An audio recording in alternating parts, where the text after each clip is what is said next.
ఒక సాధారణ వ్యక్తో లేక చిన్న ఉద్యోగో ఏదైనా తప్పు చేస్తే వారి వివరాలు వెంటనే చెబుతూ ఉంటారు.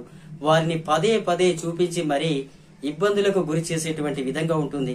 కానీ ఇక్కడ పాల్గొన్నటువంటి వాళ్ళు మాత్రం విఐపీలు వివిఐపీలు కావడం మూలంగా వారి వివరాలు కూడా కొంత గోప్యంగా ఉంచడం అనేటువంటిది జరుగుతుంది.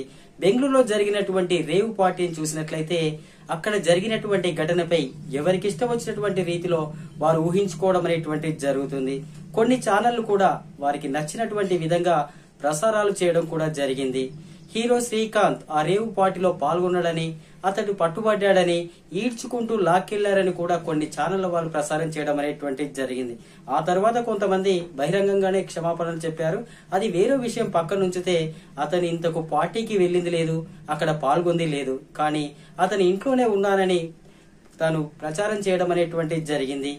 ఏమైనప్పటికీ కూడా ఇక్కడ జరిగినటువంటి ఆ పార్టీని పరిశీలించినట్లయితే అక్కడికి వచ్చినటువంటి వాళ్ళలో 100 నుంచి 150 మంది వరకు కూడా పట్టుబడడం అనేటువంటిది జరిగింది. 100 లగ్జరీ కార్లను కూడా సీజ్ చేయడం కూడా జరిగింది. ఆ బర్త్డే పేరుతో జరిగినటువంటి ఆ రేవ్ పార్టీ అక్కడ జరుగుతుందని తెలిసినటువంటి పోలీసులు హుటా ఊటిన అక్కడ వాళ్ళ యొక్క దాడులు నిర్వహించడం అనేటువంటిది జరిగింది. నిర్వహించినటువంటి క్రమంలో అనేక మందిని కూడా పట్టుకోవడం అనేటువంటిది జరిగింది. శ్రీకాంత్ పోలికలతో ఉన్నటువంటి ఓ వ్యక్తిని చూసి శ్రీకాంతే అంటూ ఎలాంటి కన్ఫర్మేషన్ చేసుకోకుండానే అతడే అంటూ ప్రసారాలు కూడా చేయడం అనేటువంటిది జరిగింది. తను కాదు బాబు అని మొత్తుకున్నప్పటికీ కూడా శ్రీకాంత్ ఏం చేయాలో కూడా తెలియనటువంటి పరిస్థితి.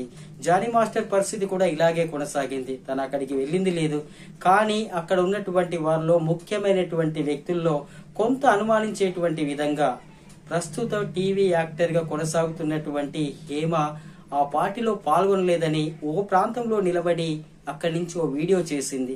కానీ ఆ వీడియో పరిసర ప్రాంతాలు పరిశీలించినట్లయితే ఇవి కూడా అక్కడ పార్టీ జరిగినటువంటి సందర్భంలో అక్కడ ఉన్నటువంటి పరిసర ప్రాంతాలే అని అనుమానించేటువంటి విధంగా మారింది. అక్కడ పోలీసులు కూడా ఒక ఫోటో రిలీజ్ చేశారు. కానీ ఆ ఫోటోలో ఉన్నటువంటి డ్రెస్ అదే, ప్రస్తుతం ఆమె వీడియో చేసినటువంటి డ్రెస్ కూడా అదే కావడం అనేటువంటిది. ఇలాంటి నటీమణులను చూస్తే సినిమాల్లోనే కాకుండా నిజ జీవితంలో కూడా ఇలా నటిస్తారా అనిపించేటువంటి విధంగా కొన్ని రకాల అనుమానాలకైతే తావివ్వడం అనేటువంటిది జరిగింది. హేమ ఇంతకు అక్కడికి వెళ్లి ఉంటుందా, ఆ పార్టీలో పాల్గొని ఉంటుందా అనేటువంటిది అనేక మందిలో చాలా మంది అయితే నమ్మడం అనేటువంటిది జరుగుతుంది. ఏమైనప్పటికీ కూడా సెలబ్రిటీలు ఇలాంటి వాటిలో పాల్గొనడం అనేటువంటిది సరికాదనేటువంటి రీతిలో చాలా మంది చర్చించుకోవడం అనేటువంటిది